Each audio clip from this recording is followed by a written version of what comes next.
Bonjour à tous et soyez les bienvenus si vous nous rejoignez pour la toute première fois sur RTI2. Vous suivez le nouveau journal, à présent les titres. Carton rouge, cette rubrique du journal qui dénonce les maux qui minent notre société se penchera aujourd'hui sur l'état des toilettes dans les écoles primaires publiques. Et puis au Burkina Faso, Thomas Sankara, le verdict est enfin tombé. Blaise Compaoré, Hyacinthe Kafondo et Gilbert Diandéré condamnés à la prison à vie. À Tortilla, ville située dans le centre nord de la Côte d'Ivoire, les instituteurs du département font face à des difficultés liées au manque de logements, d'eau potable et d'électricité. Des difficultés qui réagissent sur leurs conditions de vie et de travail. Malheureusement, ils ne sont pas les seuls à en souffrir car les élèves, eux aussi, subissent ces situations. Georgette Ido Fofana les a rencontrés pendant son séjour dans la région du Hambol. Son constat à présent. C'est dans cette maison délabrée que vit Yampi, instituteur à Lotialga, village situé dans la sous-préfecture de Tortilla, région du Hambol. En fonction depuis 3 ans dans ce village, Yampi vit dans une maison de 2 pièces, sans eau potable ni électricité. Ici à Lotialga, il n'y a pas de logement maître. Ce sont les parents qui nous ont cédé ces maisons-là. Vous voyez la maison, la terrasse est abîmée. L'instituteur n'a même pas de douche ni de WC. On est obligé d'aller en brousse. Vraiment, c'est compliqué. Il n'y a pas d'eau ici. On est obligé d'aller chercher l'eau dans les marigots ou bien au puits, qui est à pratiquement 1 kilomètre d'ici. Comme Yampi, ils sont nombreux ces instituteurs qui vivent dans des conditions de précarité à Lotialga. Il n'y a pas de douche, il n'y a pas de WC. Tu ne peux même pas envoyer ton élève même venir prendre quelque chose. Il n'y a pas de soutien. Pourtant, c'est du bénévolat. Outre ces problèmes de logement, les instituteurs de Lotialga sont aussi confrontés à d'autres difficultés, notamment le manque de latrines dans les écoles. Alassane Koulibaly est le directeur de l'EPP Lotialga. Dans cet établissement scolaire, les difficultés restent énormes. Occasion pour lui de faire des doléances. Au niveau de l'école, nous avons des problèmes ici. Comme vous le constatez, les classes sont jumelées ici. Voilà. CP1 ou CP2 sont ensemble, CE1, CE2 sont ensemble, CM1, CM2 ils sont ensemble.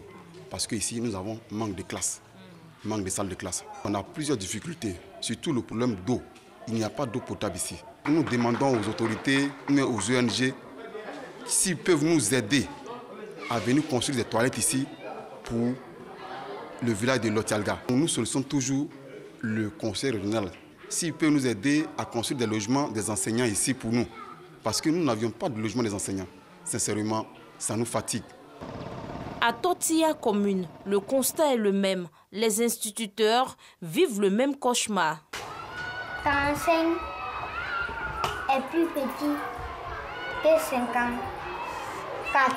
Les enfants, ils n'ont pas de latrine, n'est pas un endroit où se soulager. Nous, on se les met, nous n'avons pas un endroit où se soulager aussi. Selon le conseil régional, des initiatives sont en cours en vue d'améliorer les conditions de vie et de travail des enseignants de cette région. Notre conseil régional a décidé de prendre en compte cette question. Donc les latrines seront bien construites à Lotialga.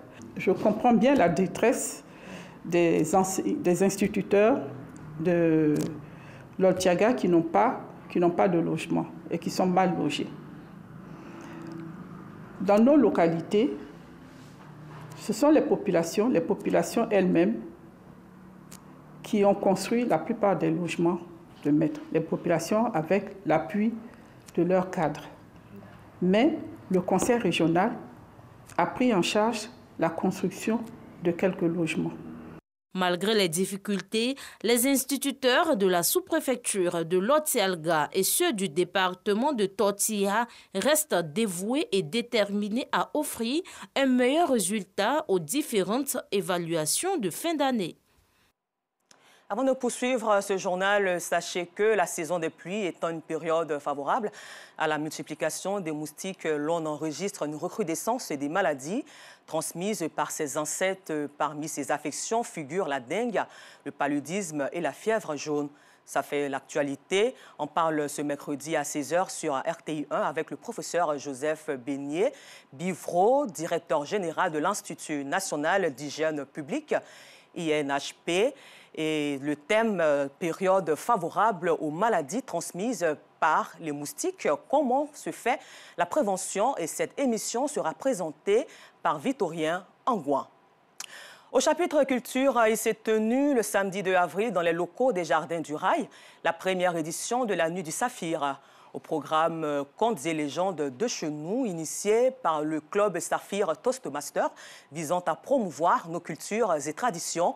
Les explications de Mohamed Nour Sangaré dans un commentaire de Maïssa Kogueya. Il était une fois dans un petit village où paix, amour, travail et harmonie faisaient bon ménage. Deux charmantes jeunes filles du nom de Madi John la Jolie. Des histoires tirées de nos légendes et de nos contes. Nous sommes à la première édition de la Nuit du Saphir.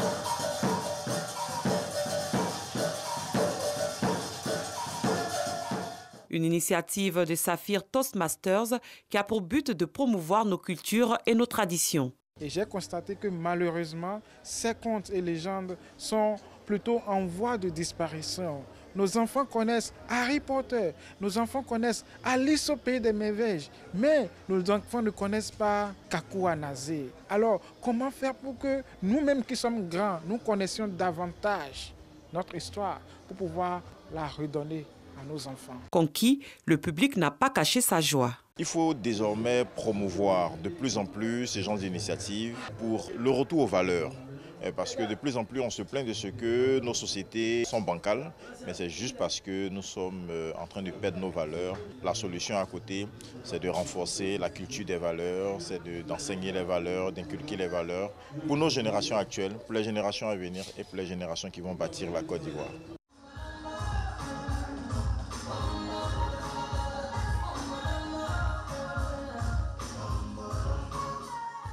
Des défilés de mode, des troupes de danse et des concours de slam ont également meublé cette cérémonie.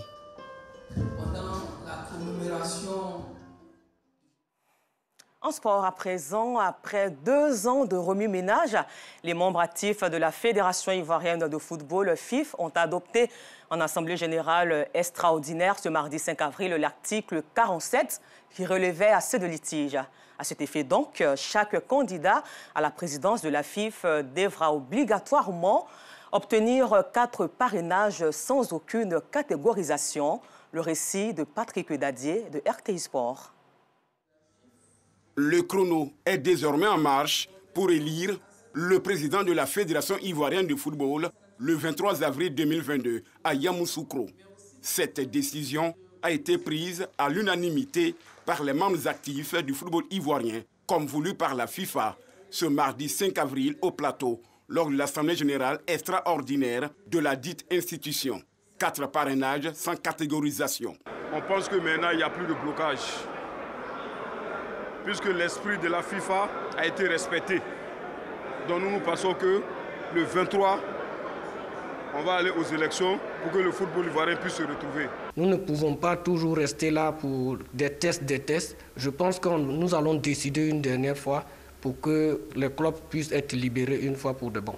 Étant donné que plus rien ne bloque le processus électoral, Mariam Dao Gabala en a profité pour dévoiler le chronogramme devant conduire aux élections. Le dépôt des candidatures commence le 8, le vendredi 8, le samedi 9 et le dimanche 10.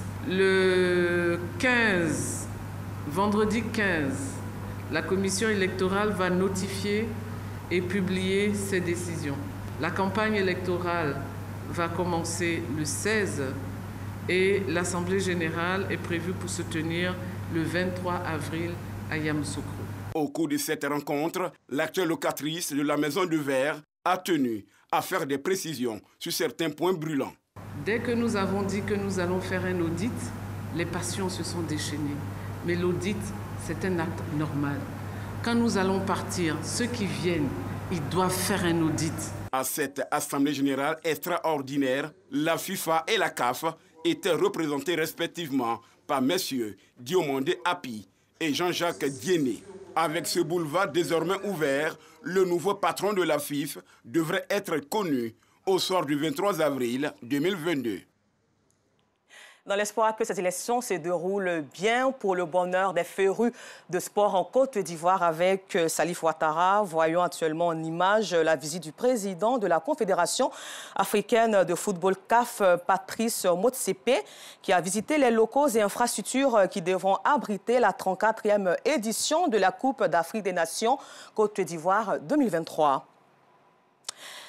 À l'international, cette fois-ci, c'est Michel Platini, l'ex-président de l'UEFA, qui s'attaque au président de la Fédération internationale de l'association de football. Mardi 5 avril, l'ancien dirigeant de la Confédération européenne a rendu public le dépôt d'une plainte à Paris pour trafic d'influence actif et contre Marco Villiger, ancien directeur juridique de la FIFA, pour complicité de trafic d'influence actif. À présent, en Libye, restaurateurs et bénévoles de courants anciens ou abîmés, ils ont du pain sur la planche. Et en ce début de mois de Ramadan, un afflux de clients dans leur atelier à Tripoli, sollicitant un savoir-faire pour conserver l'ouvrage hérité d'un ancêtre ou éviter d'en racheter un neuf. À présent, passons au carton rouge. Des latrines délabrées, sans porte ne respectant aucune règle d'hygiène. Nous sommes à l'EPP Centre 1 dans la commune d'Abobo, précisément au quartier Marley. Cette école nouvellement réhabilitée reçoit plus de 600 élèves et 15 enseignants par an. Toutefois, elle fait face à un manque criant de latrines. Dans cet établissement primaire public, il n'existe que 2 toilettes. Une pour les instituteurs et l'autre pour les institutrices. Quant aux élèves, ils font leurs besoins malheureusement à l'air libre. Ouais, voilà la clé de la portail. La clé de... oui, de la douche. C'est ça qui tient.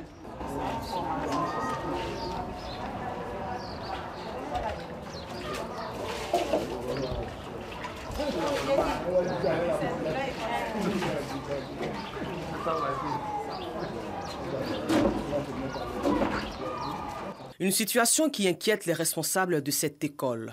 Nous sommes ici environ près de 700 personnes. Nous utilisons 2 toilettes. Donc vous voyez comment est-ce que nous sommes ici, comment nous pouvons souffrir chaque jour, parce que nous sommes ici de 7h à 17h30. Nous souhaiterions vraiment avoir l'aide de tout un chacun. Ça fait plus de 3 ans que nous sommes à la tête, mais nous avons vraiment un véritable calvaire. Nous demandons à ce qu'on puisse nous assister. Voici dans l'inquiétude où nous sommes. Créé en 1980, l'EPP Centre 1 a toujours fait face à un problème de latrines. Aujourd'hui, les dirigeants de cet établissement entendent construire des latrines pour permettre aux élèves et enseignants de travailler dans un environnement sain afin d'éviter des maladies. Pour l'heure, carton rouge pour les responsables de cet établissement.